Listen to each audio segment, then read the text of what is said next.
In this week's video, we're showing you how to build a DIY fluted coffee table using flexible wooden tambour from Osborne. Stay tuned for a full tutorial.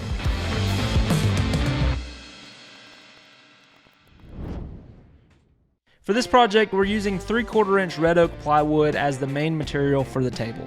To get started, I'll cut the 4x8 sheet in half at 48 inches, which will be the final length for the top and bottom panel.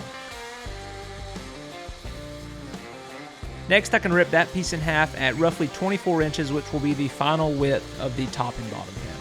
This will make the overall dimensions for our table 48 by 24 inches. However, these dimensions can be customized depending on your space.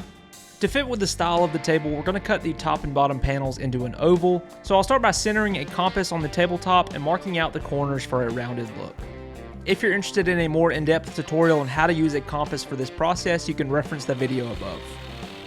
Once the marks are made, you can use a jigsaw to cut off the corners of each panel. Just make sure to cut with the bottom side facing up to avoid tear out on the face.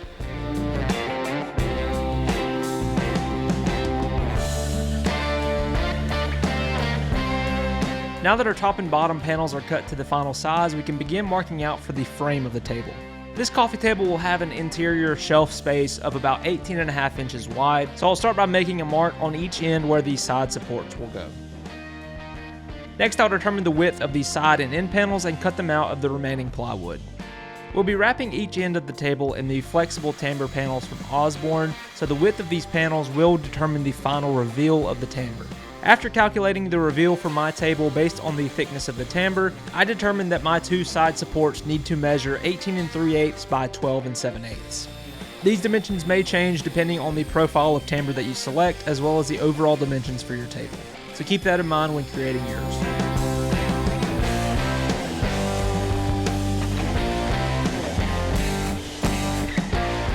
Once the support panels are cut to size, I can mark out some locations for wooden dowels that will help with alignment. These will help us keep everything square during assembly, however we will be using pocket holes to fully secure everything together.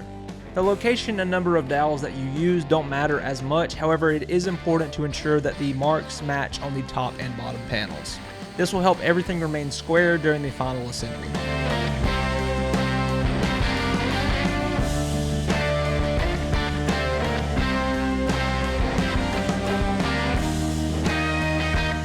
Once you've drilled the dowel locations on the top and bottom, you can use a doweling jig to transfer those marks onto the support panels.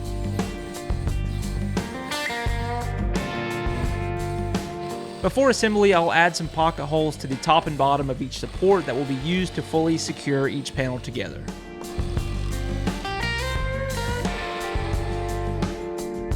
To assemble the frame of the table, add some wood glue to each of the pre-drilled holes and add some wooden dowels to each location.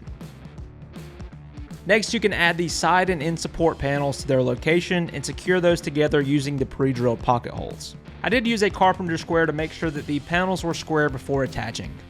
These support panels will give the table more strength while also serving as a mounting location for the flexible tambour later. You can repeat this process on the other end of the table before installing the tabletop.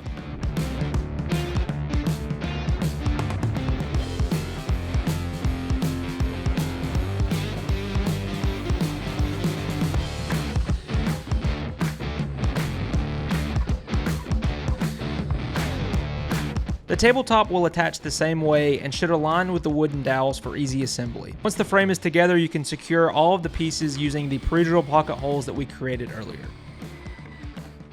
Before installing the flexible tambour, we need to attach our furniture feet, as the mounting locations will be hidden once the tambour is added. Once you determine the location for the furniture feet, copy those marks on all four corners and pre-drill using a 2-step bit. We chose to use a direct screw attachment for these furniture feet, so I'll start by pre-drilling a small hole into the foot itself that will help avoid cracking.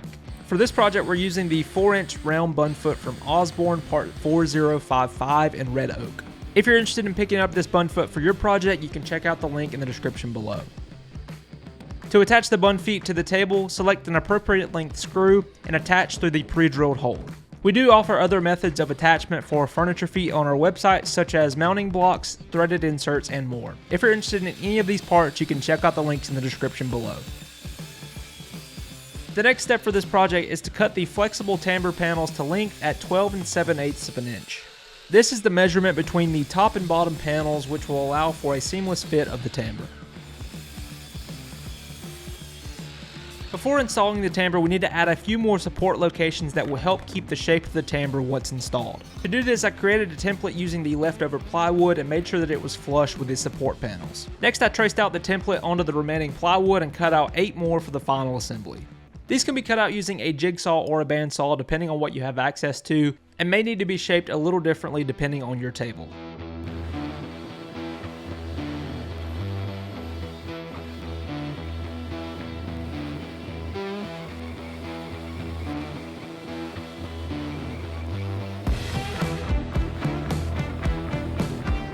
To attach these pieces, I'll add some wood glue to the frame and secure them in place using a finish nailer.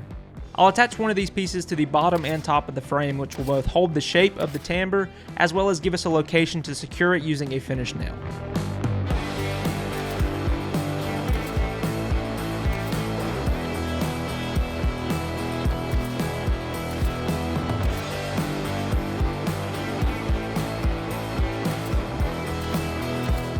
To install the tambour panel, simply slide them into place and secure them using a finish nail into the plywood we just added.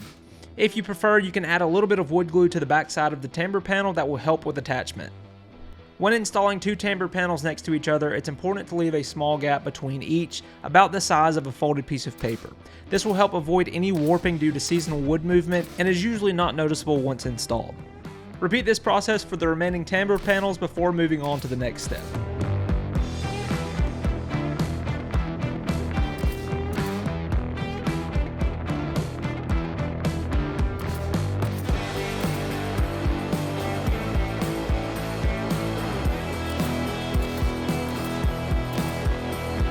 The last piece we're going to add to this table is a small shelf in the middle that will allow for some extra storage. I'll cut this to size at 18.5 by 18 3/8 out of some scrap plywood. Next, I'll cut some side rails that will hold the shelf in place once installed.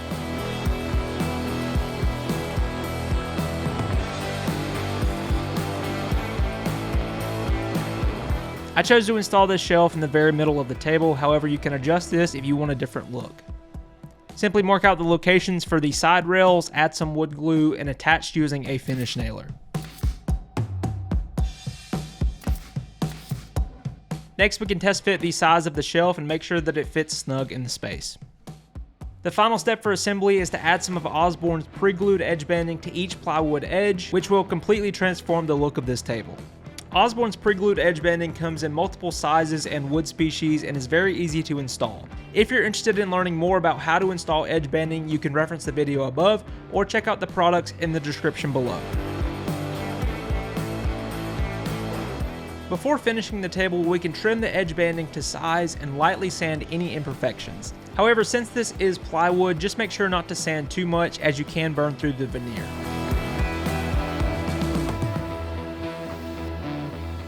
Once the table is lightly sanded, remove any dust from the surface and add the wood finish of your choice.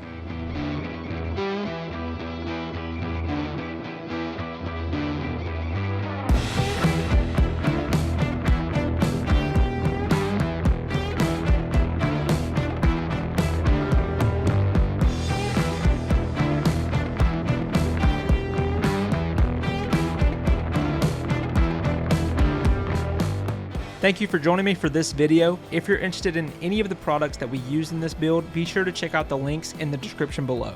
As always, be sure to like, subscribe, and leave us a comment, and we'll see you next time in the Builder Studio.